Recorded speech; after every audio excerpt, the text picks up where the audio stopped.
Welcome back to my channel. I'm Iris and today we are going to be doing the ultimate no makeup look. So I'm going to start with my brows first. I'm pretty lucky to have darker brows, so if I don't do anything to them, they still look pretty okay. But I'm just going to define them a little bit more by using the e.l.f. Wow Brow Mascara in the shade Natural Brown. And this does tint my brows a little bit, which is nice because the color of my hair doesn't really match my brows. Luckily, my roots are grown out enough that it doesn't really matter at this point, but I just want my brows to look a little fuller in the center.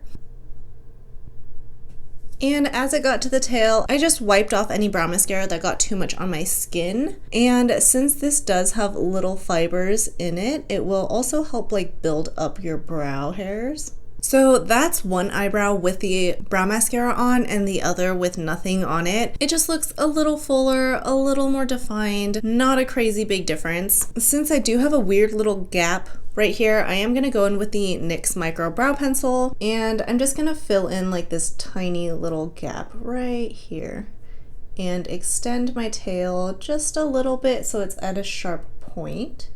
Just like that. Very easy. It's just a little more defined.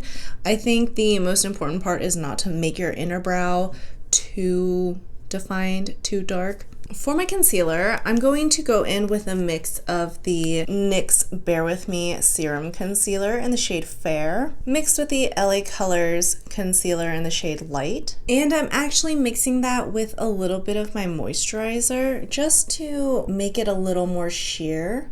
And once I have that, I'm going to do a few dots underneath my eye, a little further away from my under eyes, like on my orbital bone, just so it doesn't sink right into the lines under my eyes. I find that as I've gotten a little older, I have a few more fine lines around my eyes, and doing this just helps it look a little more natural. And I'm going to go in with a wet sponge and blend that out. This is going to be very, very sheer. I don't want anything to look too covered, too concealed, and I'm going to put that on my eyelids as well. And whatever's left over, I'm just going to start blending it downward and on my upper lip and down my chin. If you have a skin tint, this would be the perfect time to use it. Something that's just more sheer and something where you can still see your skin underneath, but it just evens out your skin tone. I'm gonna put some on my nose, and I usually have some redness in between my brows, so I'll conceal that too. And I'm not just putting this on the bridge of my nose, I'm actually concealing all of my nose. I find that concealing my nose or putting anything with coverage on my nose actually makes me feel and look a lot more put together, even if I have nothing else on. And then I'm just gonna go in with my sponge with the product left over on my hand and put it anywhere else that I just want some coverage. I think I have a bug bite right on my cheek right here, so I'll just go in with a little bit more product on my sponge and just repeatedly tap that area until there's coverage.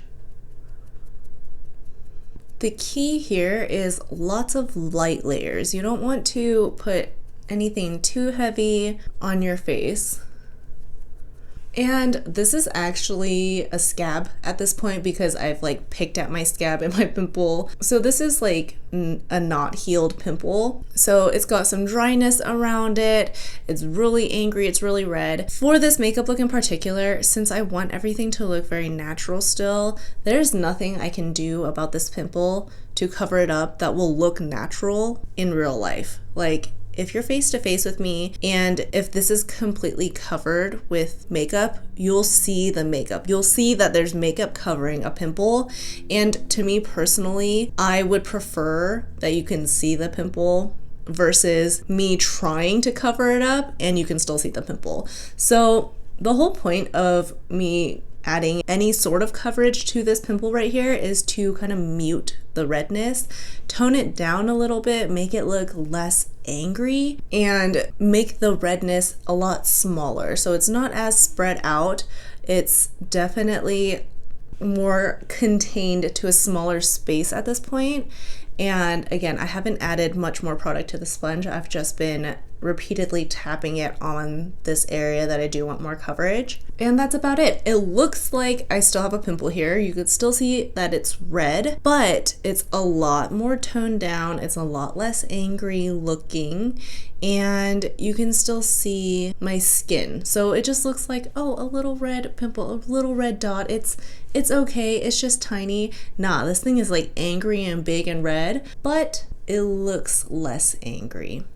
And that's it. That's it for my coverage, actually. So to set my under eyes and any areas that tend to get a little oily throughout the day and where I don't want my makeup to move, I'm going to set it with this setting powder by Well People. And I'm actually going in with a sponge, and I'm going to tap off the excess on my hand first, and then go in and press this underneath my eyes and my eyelids.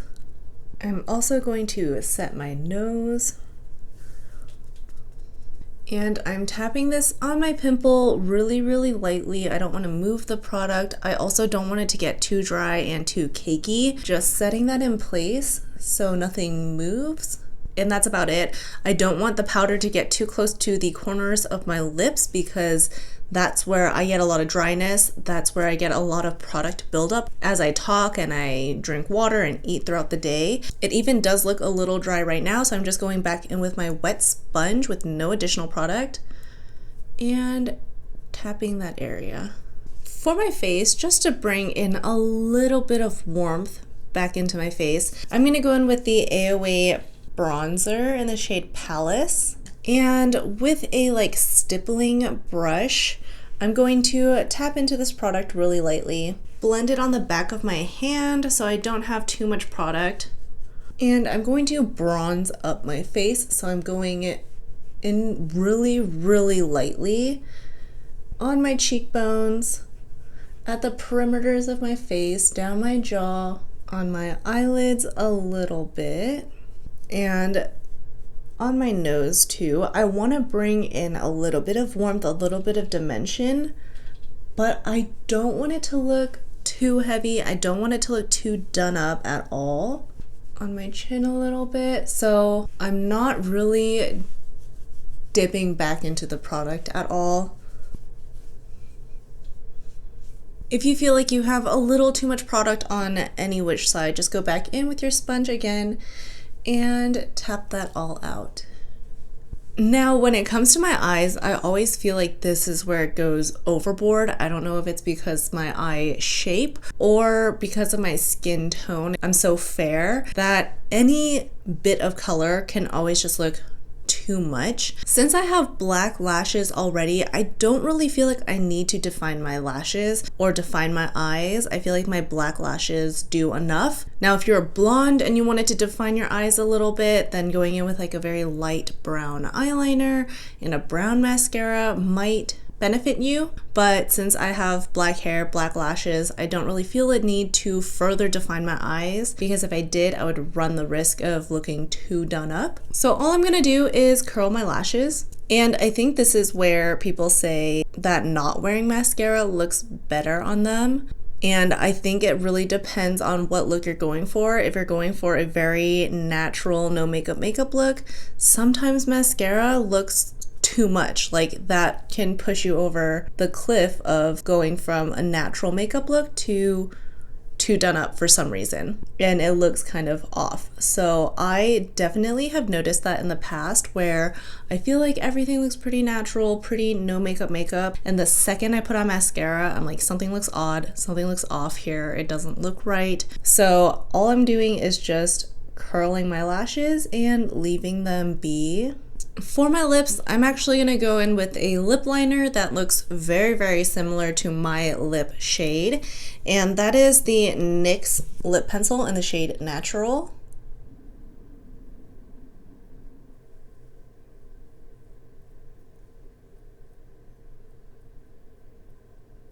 So if you can see, I only lined the Cupid's bow and the center of my lower lip, and I added some lines on my lip right here, here, and here, as well as on the center at the bottom, just for a little bit of definition and to make my lips look a little fuller. And then I'm gonna go in with my finger and blend that out. This one is really creamy, so it'll really blend nicely into your lip. I'm not overlining my lips, I'm just defining my lip line, kind of where the foundation and concealer got onto my lips. So this just brings some color back into my lips without being too much. And to top that off, I'm going to be using the AOA lip oil. And this is just a clear lip oil. Since I don't want to get this tinted, I'm going to use my fingers to apply it.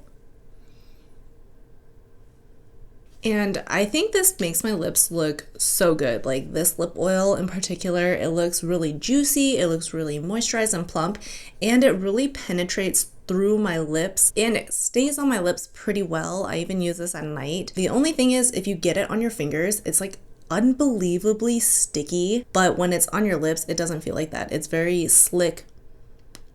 It doesn't feel too oily. It just feels moisturized and good. But for some reason, if you get it on your fingers, it's like you touched honey or something. It's very weird. But there you have it. This is my ultimate no makeup look, where I just look more polished. I feel more polished without actually looking like I have that much makeup on. But anyway, that's all I have for you today. Thank you so much for hanging out with me, and I will see you next time.